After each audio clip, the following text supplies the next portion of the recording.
So, hey guys, this is Ruin. I just wanted to show you a quick demonstration of how I did the scanner effect. This was a setup scene I believe I had. And basically, this beam just corresponds. I'll show the entire shader map if you wanted to zoom in on it. Nothing too specific right here. You can see that the black and the gray make everything fade out. If I were to take that out of the alpha, that would not work. You can clearly see. But the main point is, the main feature, of course, is that these are geometry nodes. And you can do this. I've been trying to look into battle scenes for this next one. But you can do this is the point, and it takes just a minute. Yep. From what I've seen, it's only this node that requires it, and this will scan the vehicle, of course. And then all this stuff in the middle, I'm going to show you right here, is just the shader map for the vehicle. And if I were to change this, if I were to change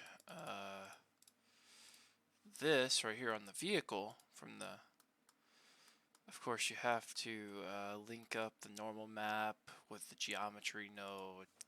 It's all a little confusing, I know, but once you have all that down, you need to set that to alpha blends, by the way. It's nothing special as a shape. That's how you do magic stuff. Basically just make an object, and in this case it was a basic cube, and it'll go see-through. And I think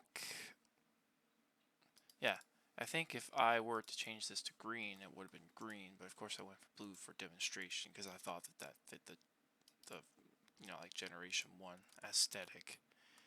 And I really liked the go for it. But also, let's see. Like, see if I were to change the color, it would change the vehicle's thing.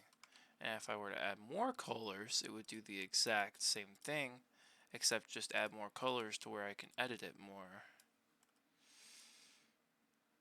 See, it just enlarges or gets rid of the radius. Like I would have a pretty colorful scan right here, which, that does look pretty cool, but for purposes I didn't go for that. This is just to control anything outside of that, I'm pretty certain. Oh yeah, just to control the radius. You have to move this stuff over. The scaling is just to scale out some of the stuff. I can't remember if this was a math node or if this was what. But that pretty much shows you how I did this. It's a pretty basic effect. I just lit it up with cameras just to show the angle and different stuff. And basically what I did for the head was I attached the scanner to that and did a shape key so that the shape key would fade out and fade back in. Just like, I think like, of course I'm not going to save this, but I am going to demonstrate this. Basically all I did was pull back the smaller pieces until I got something that looked kind of acceptable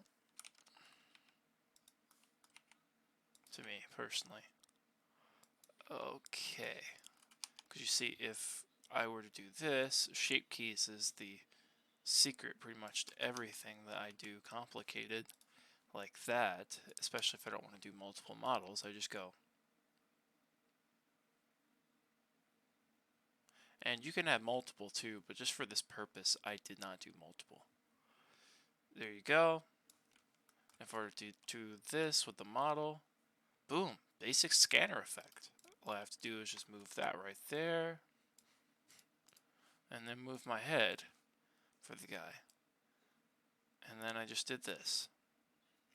Now as for the head, it's a fairly simple thing for the plane. Say like if I were to add a new plane, all I would have to do is just go, okay, empty groups, grab all that, And say if I wanted to attach this to the head, I would simply go look for a bone I wanted to attach this to, which in my case probably would be spine 6, and this would be how it moves.